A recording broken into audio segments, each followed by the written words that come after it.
Welcome to TNPSC current affairs hub. இன்னைக்கு நம்ம பார்க்க போற கரண்ட் அஃபேர்ஸ் வந்து October 18th current affairs.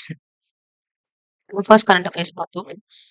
IUCN Kenton R Miller award 2025. இந்த அவார்ட் வந்து யாரு கொடுத்துருக்காங்க அப்படின்னா ஐயூசிஎன் WCPA. இவங்க தான் வந்து given by ஐயூசிஎன் WCPA. எதுக்காக கொடுத்துருக்காங்க அப்படின்னா award for innovation in protected area management. Protected ஏரியானா பாதுகாக்கப்பட்ட ஏரியான்னு சொல்லலாம் பகுதி. அதை வந்து புதுமைப்படுத்துறதுக்காக கொடுத்த அவார்ட் தான் IUCN Kenton R Miller award 2025.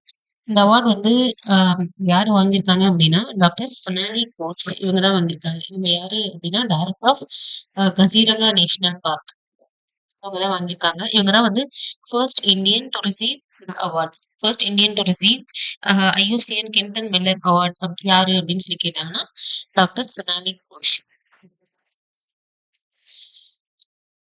Next current affairs பார்ப்போம். நெக்ஸ்ட் வந்து world's first live under water interview. Under வாட்டர்ல வந்து ஃபர்ஸ்ட் இன்டர்வியூ நடந்தது எங்க அப்படின்னா பல்லாவ் அப்படிங்கிற இடத்துல நடந்திருக்கு. பல்லாவ் எங்க இருக்கு அப்படின்னா பசிபிக் ஓஷன். இதோட பார்ட்டிசிபென்ட்ஸ் யாருன்னா president Surangel Whipps and Merli Liivand. இந்த மெர்லி லைவாண்ட் அப்படிங்கிறவர் யாரு அப்படின்னா இவரோட ஸ்விம்மர், எஸ்டோனியன் ஸ்விம்மர். என்ன டெக்னாலஜி யூஸ் பண்ணி இந்த இன்டர்வியூ நடந்தது அப்படின்னா யூஸ் லைஃபை டாக்கிங் மாஸ்க் டெக்னாலஜி. அதாவது லைட் பேஸ்ட் கம்யூனிகேஷன். அண்டர் வாட்டர்ல லைட் பேஸ்ட் மூலமா நடந்த கம்யூனிகேஷன். இதோட எய்ம் என்ன? இந்த இன்டர்வியூட எய்ம் என்ன அப்படின்னா to rice awareness on ocean conservation and climate change. Ocean conservation நமக்கு தெரியும், கடல் பாதுகாப்பு. கிளைமேட் சேஞ்ச் தெரியும், காலநிலை மாற்றம். இதுல வந்து அவேர்னஸ் கொண்டு வரணும் அப்படிங்கிறதுக்காக கண்டக்ட் பண்ண இன்டர்வியூ தான் இந்த அண்டர் வாட்டர் இன்டர்வியூ அப்படின்னு சொல்லி சொல்லலாம். நெக்ஸ்ட் கரண்ட் அஃபேர்ஸ் வந்து கிரு ஹைட்ரோ எலக்ட்ரிக். இந்த கிரு ஹைட்ரோ எலக்ட்ரிக் ப்ராஜெக்ட் வந்து எங்க வந்து லொக்கேட் ஆயிருக்கு அப்படின்னா Chenab river in Kishtwar district, Jammu and Kashmir. இந்த ஹைட்ரோ எலக்ட்ரிக் பவர் ப்ராஜெக்டோட கெப்பாசிட்டி எவ்வளவு அப்படின்னா 624 மெகாவாட்.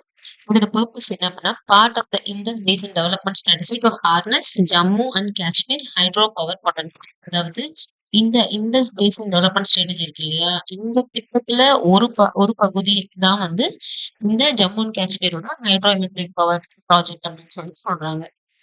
இந்த சென்னாப் ரிவர்ல வந்து இந்த கிரு ஹைட்ரோ எலக்ட்ரிக் ப்ராஜெக்ட் இப்போ இது மாதிரி இன்னும் 3 இருக்கு. என்னென்ன அப்படின்னா தக்கால், குவார் அண்ட் கிர்த்தை. இது 3ம் வந்து இருக்கு. Other major projects in Chenab valley அப்படின்னு சொல்றாங்க. நெக்ஸ்ட் கரண்ட் அஃபேர்ஸ் வந்து about Vishwas scheme.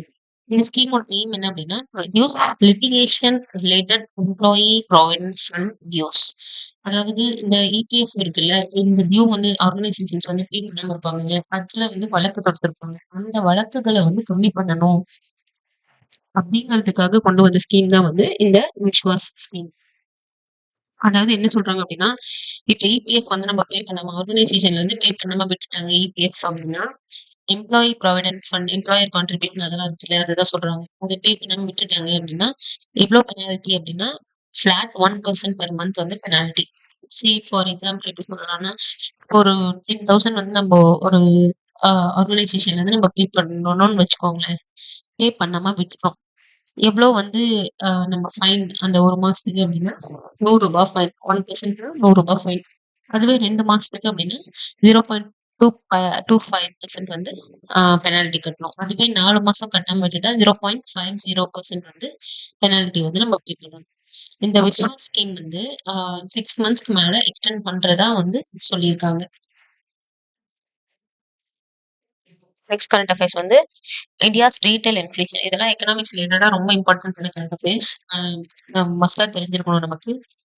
September 2025ல retail inflation வந்து எவ்வளவு டிராப் ஆயிருக்கு அப்படின்னா 1.54% டிராப் ஆயிருக்கு. 8 வருஷத்துல இருக்கிறதுல இதான் கம்மி அப்படின்னு சொல்லி சொல்றாங்க. ப்ரீவியஸ் மந்த் எவ்வளோ அப்படின்னா ஆகஸ்ட்ல 2.01% இருக்கு அப்படின்னு சொல்லியிருக்காங்க. எக்கனாமிக்ஸ் ரிலேட்டடா இம்பார்ட்டன்டான current affairs. Next current affairs வந்து வெதர் ரேடார் இன் தமிழ்நாடு. அதாவது இந்த வெதர் ரேடார் எதுக்கு வந்து என்ன பர்பஸ்க்கு யூஸ் ஆகுது அப்படின்னா to improve weather forecast accuracy. Weather forecast நமக்கு வானிலை அறிக்கை அந்த மாதிரி சொல்லலாம். அது வந்து அக்யூரேட்டா கணிக்கிறதுக்காக கொண்டு வந்தா இந்த வெதர் ரேடார். சென்னையில் ஆல்ரெடி 3 இருக்கு. Plan 3 new expand radar sorry இது வந்து பிளான் பண்ணியிருக்காங்க. 3 எக்ஸ்பேண்ட் ரேடார்ஸ் வந்து வைக்கலாம் அப்படின்னு சொல்லிட்டு. ஆல்ரெடி எக்ஸிஸ்டிங்ல என்னென்ன இருக்கு அப்படின்னா, எஸ்-பேண்ட், எக்ஸ்-பேண்ட் சிஸ்டம் ஆல்ரெடி வந்து இருக்குன்னு சொல்லியிருக்காங்க. நேஷனல் பிளான் என்ன அந்த ரேடார் சம்பந்தமா அப்படின்னா, மொத்தம் 100 டூ 120 ரேடார் வந்து இந்தியால இன்ஸ்டால் பண்ணணும் அப்படிங்கிறது தான் வந்து நேஷனல் பிளானா இருக்கு அப்படின்னு சொல்லியிருக்காங்க. நெக்ஸ்ட் கரண்ட் அஃபேர்ஸ் வந்து கண்டோலன்ஸ் ரெசல்யூஷன் தமிழ்நாடு அசெம்பிளில வந்து இது பண்ணியிருப்பாங்க. என்னைக்கு அப்படின்னா, ஆன் அக்டோபர் 14, 2025. எதுக்காக கண்டோலன்ஸ் ரெசல்யூஷன் நடந்தது? ஃபர்ஸ்ட் கண்டோலன்ஸ் ரெசல்யூஷன்னா என்னன்னா, இரங்கல் தீர்மானம்னு சொல்லலாம். எதுக்காக அப்படின்னா, நெறைய பேரு இந்த அரசியல் சம்மந்தமா இருக்கவங்க நெறைய பேர் இறந்து போனாங்கல்ல. அவங்களுக்காக இந்த மொமெண்ட் ஆஃப் சைலன்ஸ் வந்து இருந்திருக்காங்க. நம்ம டிஎன் அசெம்பிளில. அதுதான். அவங்களுக்காகவும் பிளஸ் இந்த கரூர்ல இந்த கூட்ட நெரிசல் நெறைய பேர் இருந்திருப்பாங்கல்ல. அவங்களுக்காகவும் வந்து அம் மொமெண்ட் ஆஃப் சைலன்ஸ் வந்து இருந்திருக்காங்க. அதுதான் வந்து condolences resolution.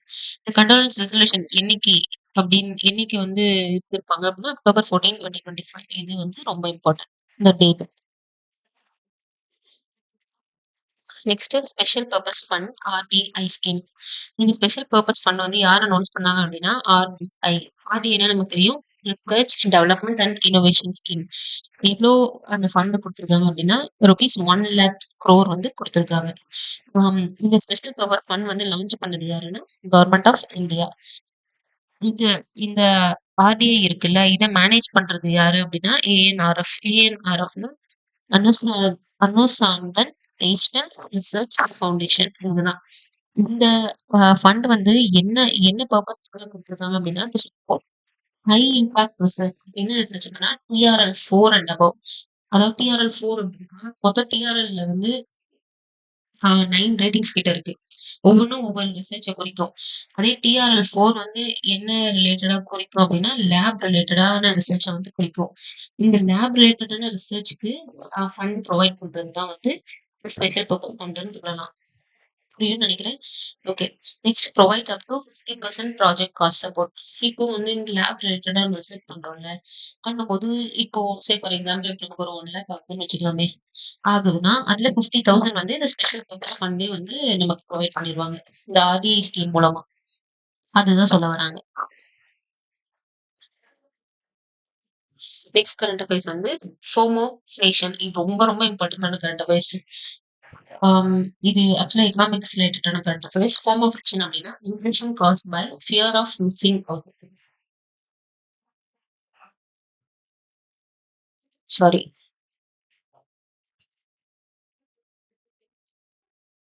Fear of missing out. Fear of missing out தான் நம்ம வந்து FOMOன்னு சொல்றோம். அந்த வேர்டை வந்து எப்படி பிரிக்கிறாங்க அப்படின்னா ஃபோமோஃபிளேஷன் எப்படி சொல்றாங்க அப்படின்னா இந்த ஃபோமோ பிளஸ் இன்ஃப்ளேஷன் அப்படின்னு சொல்றாங்க. அதாவது ஃபியர் ஆஃப் மிஸ்ஸிங் அவுட் அப்படின்னா என்ன அப்படின்னா ஒரு பொருள் வந்து எப்படி சொல்றது ஃபியர் ஆஃப் மிஸ்ஸிங் அவுட்னா என்ன சொல்லலாம். இப்போ வந்து என்ன சொல்றது? ஒரு பொருள் இல்லாம போயிரும் அப்படிங்கிற பயம் இருக்கும்ல. அதுதான் வந்து fear of missing out. For example வந்து அம் இப்போ பிரசென்ட்டா வந்து 2025ல பார்த்தீங்கன்னா, டிக்கெட் பிரைஸ்லாம் ஃப்ளைட் டிக்கெட் பிரைஸ்லாம் வந்து ஏறுச்சுல்ல. இப்போ உடனே என்ன பண்ணிட்டாங்க அப்படின்னா, மக்கள்லாம் பேனிக் ஆயி டக்குனு போய் ஃப்ளைட் டிக்கெட் புக் பண்றது, இந்த மாதிரி எல்லாம் பண்ணாங்கல்ல. அப்படி பண்ணப்போ ஃப்ளைட் டிக்கெட் பிரைஸ் வந்து அப்படியே டபுள் பண்ணிட்டாங்க. அதுக்கு பேரு தான் வந்து அ ஃபோமோஃப்ளேஷன். இன்னொரு எக்ஸாம்பிள் சொல்லணும் அப்படின்னா 2022ல வந்து ஃபியூவல் வந்து ஷார்டேஜ் ஆச்சுல்ல. அப்போ வந்து அ என்ன சொல்றது? மக்கள்லாம் வந்து பயந்து நம்ம ஃபியூவல் ஷார்டேஜ் ஸோ நம்ம வந்து இந்த பெட்ரோல்லாம் அடிச்சு வச்சுக்கணும், எல்லாம் பண்ணிக்கணும் அப்படின்னு பண்ணதுனால ஃபியூவல் பிரைஸ் வந்து ரைஸ் ஆச்சு. அந்த மாரி இல்லாம போயிருமோ அப்படின்னு நெனச்சு நம்ம வந்து அத போய் வாங்கும்போது அதோட பிரைஸ் டபுள் ஆகுறது. அதுக்கு பேரு தான் ஃபியர் ஆஃப் மிஸ்ஸிங் அவுட். அதுதான் வந்து ஃபோமோஃப்ளேஷன்னு சொல்றாங்க. இப்போ எதுல வந்து அத அப்சர்வ் பண்றாங்க அப்டின்னா, நம்ம பல்சஸ் அண்ட் குக்கிங் ஆயில் இருக்குல்ல, அதுல வந்து ஸ்கேர்சிட்டி வந்துருமோ, பற்றாக்குறை வந்துருமோ அப்டின்னு சொல்லி பயந்து, என்ன பண்றாங்க அப்டின்னா, அந்த பல்சஸ் குக்கிங் ஆயில்லாம் மக்கள் வந்து வாங்கி பதுக்குறாங்க. ஹோர்டிங்னா பதுக்குறது. அது பதுக்குறது மூலமா என்ன ஆகுது அப்டின்னா, பிரைஸ் வந்து ரைஸ் ஆகுது. பயந்து போய் ஒரு விஷயத்த வந்து நம்ம வாங்கும்போது அதோட பிரைஸ் டபுள் ஆகுறது. அதுக்கு பேரு தான் வந்து ஃபோமோஃப்ளேஷன் அப்டின்னு சொல்லலாம். ரொம்ப இம்பார்ட்டன்ட் இந்த current affairs. Next current affairs வந்து மைத்ரி 2. இது வந்து ரீவேம்ப் பண்ணியிருக்காங்க. இ அ இ எங்க அப்படின்னா, இது ஆக்சுவலா ஒரு நியூ ரிசர்ச் ஸ்டேஷன். எங்க ரீவாம்ப் பண்ணியிருக்காங்க அப்படின்னா, ஈஸ்ட் அண்டார்டிகால ரீவாம்ப் பண்ணியிருக்காங்க. ரீவாம்ப்னா நமக்கு தெரியும் புதுப்பிக்கிறது. ஆம், என்ன ரீப்ளேஸ் பண்ணி இந்த மைட்ரைட் 2 வந்திருக்கு அப்படின்னா, ஓல்டு மைட்ரைட் 1989 இத ரீப்ளேஸ் பண்ணி தான் இந்த மைட்ரைட் 2 வந்திருக்கு. எப்பக்குள்ள வந்து இந்த ரிசர்ச் ஸ்டேஷன வந்து கம்ப்ளீட் பண்றதா இருக்காங்க அப்படின்னா, ஜான்வரி 2029க்குள்ள.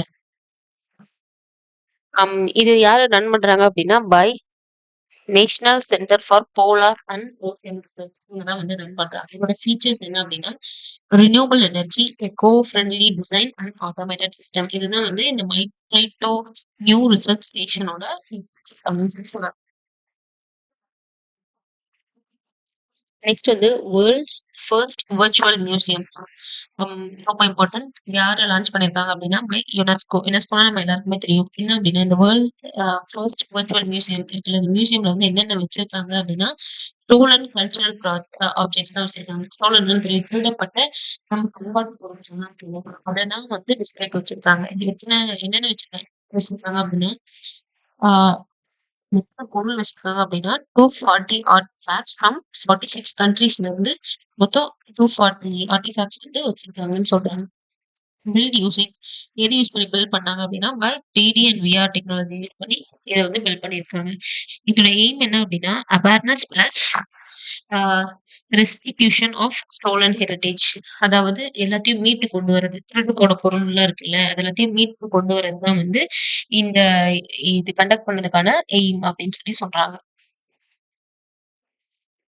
நெக்ஸ்ட் குவிஸ் பார்ப்போம். இந்த குவிஸ் வந்து நான் கம்யூனிட்டி போஸ்ட்லயும் வந்து நம்ம போஸ்ட் பண்றேன். நீங்க அங்கேயும் ஆன்சர் சொல்லலாம். இல்ல அப்படின்னா நீங்க கமெண்ட்ல கூட ஆன்சர் சொல்லுங்க. Who was awarded with IUCN Kenton R Miller award 2025? Next வந்து வாட் இஸ் FOMO? 2 கொஸ்டினுக்கும் நீங்க கமெண்ட்ல ஆன்சர் பண்ணுங்க. இல்ல நான் போஸ்ட் பண்றேன். அதுலயும் ஆன்சர் பண்ணுங்க. நெக்ஸ்ட் வீடியோல பார்க்கலாம். பாய். Thank you.